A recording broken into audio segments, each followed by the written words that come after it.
Mula naman sa PTV Cebu, may dunay balita si Jan Arua. Jan, maing udto ni Mudia. Aljo, mayong odto, matapos na dumalo sa isang pagtitipon ang isang 40 years old na lalaki at isang 86 years old na babae, nahawaan sila ng COVID-19. Sila ang unang mga casualty na naitala sa Cebu City ngayong panahon ng Kapaskuhan. Dalawa ang naitalang nasawi matapos mahawaan ng COVID-19 sa dinaluhang pagtitipon sa magkaibang lugar ngayong unang linggo ng Disyembre. Ayon kay Cebu City IATF Deputy Chief on Emergency Operations Center na si Councilor Joel Garganera, isang 40 years old na lalaki at 86 years old na babae ang unang mga casualty ng COVID-19 ngayong Kapaskuhan. There were two who died.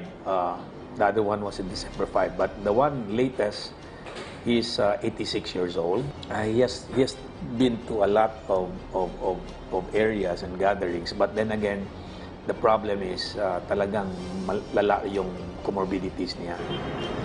Anya, isang babala sa mga tao ang naturang pangyayari na huwag maging kampante ngayong Kapaskuhan, lalo na nasa gitna tayo ng pandemic.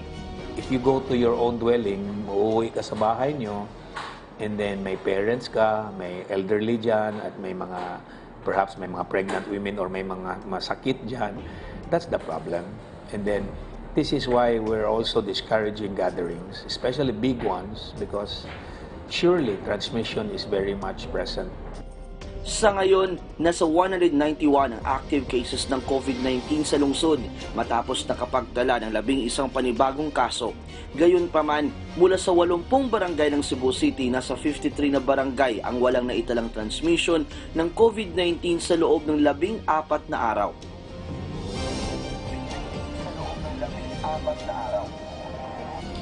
Aljo, hindi sa lahat ng oras mababantayan ng mga otoridad ang mga aktibidad ng mga tao, kaya mainam na disiplinahin ng ating mga sarili dahil nakasalalay sa ating mga kamay ang kaligtasan ng ating pamilya at ng komunidad. At yan muna ang latest mula dito sa Cebu. Jan Arua para sa Bayan. Salamat, Jan Arua.